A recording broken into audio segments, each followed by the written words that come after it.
As Gotham City approaches the witching hour, only the night people are left to roam barely lit streets and rooftops. The idle poor huddled on stoops and benches, and the idle rich reveling in continual celebration. The night-crawling vermin of the underworld, and the avenging angel who is their foe, the Batman. Across the street, swinging from the peak of the Governor's Plaza building, there's only one person daring enough to do that 500 feet over the city. And I'll bet my cape she's up to no good. With unerring aim and the uncanny courage of a hero, the Caped Crusader flings his batrope to the top of a lamppost and follows it there. Then to a 6th-floor ledge and a 10th-floor flagpole.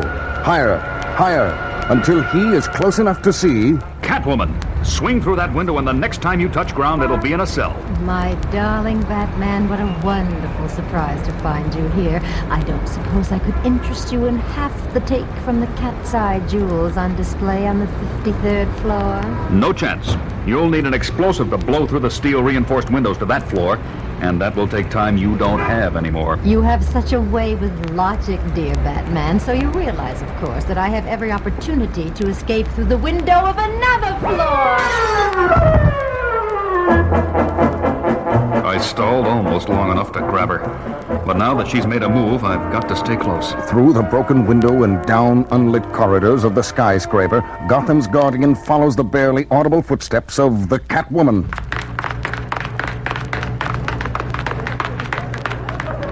Until another sound drowns the padding of his quarry. I nearly forgot about that cocktail party. It's a benefit affair for solar energy research, and Bruce Wayne declined an invitation. Let's see, stairway doors are locked, no elevator is moved, no broken windows. Catwoman must be crashing the party in her civilian identity, and she knows it would be dangerous for me to arrest her among bystanders. And I'll have to smoke her out. Seconds later, an unexpected distinguished guest joins the celebration. Sir, may I please see your ring? Don't be a boor, Albert, and let the gentleman in. It's an honor to have Bruce Wayne with our cause. I was so afraid you wouldn't come. I was in the area and thought I'd swing by. Tell me, Mrs. Havisham, who's that young lady over there? You certainly aren't one to waste time, just like your late father, before he met your mother, of course. She's some starlet or ambassador's daughter, some such, young and beautiful, and claws always ready to hook onto a wealthy bachelor. Good luck, Bruce. That's Selina Kyle, the Catwoman without her costume. I know her, but she doesn't know me. So then Daddy told the Prime Minister Winston if he would insist on drawing to a full house. You look awfully familiar, miss. Have you been to Tahiti in the past year or so? No, not Tahiti. Maybe Curacao or St. Thomas. No matter. You see, there was a girl in Tahiti with eyes as remarkable as yours. And I thought there was only one set of eyes like that on the planet, maybe the universe. I was wrong. My name is... Bruce Wayne. You're one of the pillars of society in Gotham. Surely I can be expected to know you. You can call me Venus for the moment. Yes, Venus. Maybe if we went somewhere quieter, you'd decide you like me enough to tell me your real name. Ow! What was that? Oh, did you stick your finger on my ring? There's a little pinpoint in the setting here, but you don't mind that, do you? No, don't mind. And now you'll come with me, won't you, Brucey? Come with you, whatever you say. Of course you will, because the ring held an ounce of a hypnotic fluid, like catnip, and now it's been injected into your bloodstream. You'll follow me anywhere now, Brucey. Whatever you say. Yes, Bruce Wayne, I've got plans for you. Later that night, as a pair of guards punch their time clock at Spiffany's jewelry store... Hey, Freddy, you hear a noise? Like a radiator leak or something? I don't hear any. Wait a minute. I do hear something. I'm over by the ventilation duct. It's Freddy! Hey, what's wrong with... Oh, no. Gas! Coming from the ventilator. Gotta get out. Out.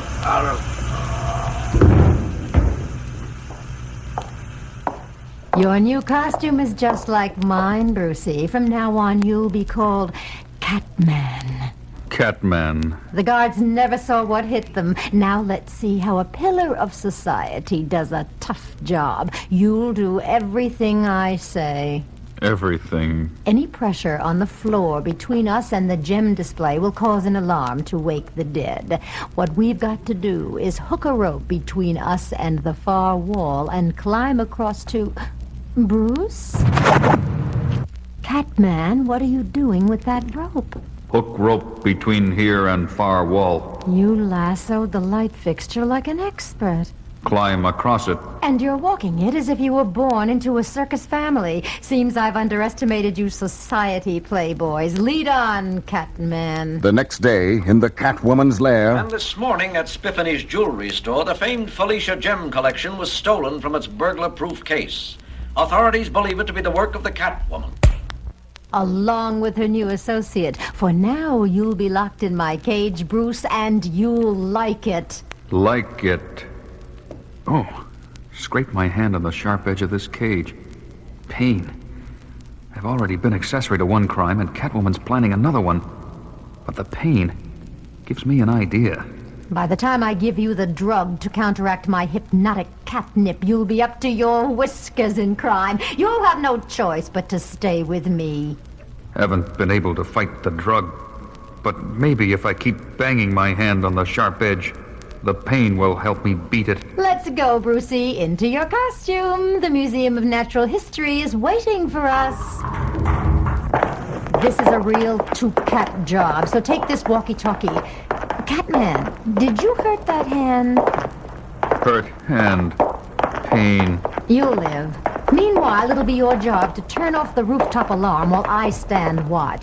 Then we'll scramble inside and grab the priceless bone fragments from the oldest saber-toothed tiger ever found. The city will pay a mint in ransom. Minutes later, at the Great Museum... That's it, Catman. Up that rope. You climb like you were born in the jungle. Keep in touch, fella. She told me to climb, so I climb. But the rope is burning my hands. Pain.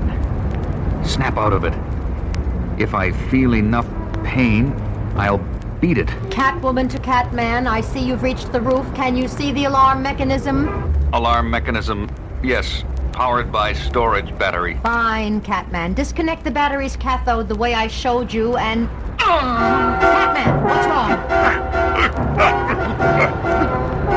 Got hit from behind. It's Batman! Batman, try to hold him off. Hold him off.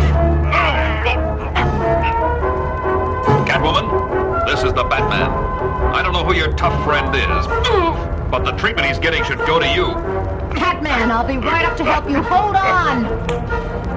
Help him nothing. I'm getting out of here. You're going nowhere, Catwoman, except to that cell I promised you when we met on top of the Governor's Plaza building. You win, Batman.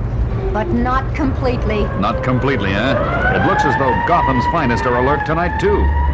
You won't think me ungentlemanly if I don't escort you downtown myself? You won't be so smug when you take the mask off, Catman, and see who's been in on my robberies. Catman, I have no idea what you're talking about.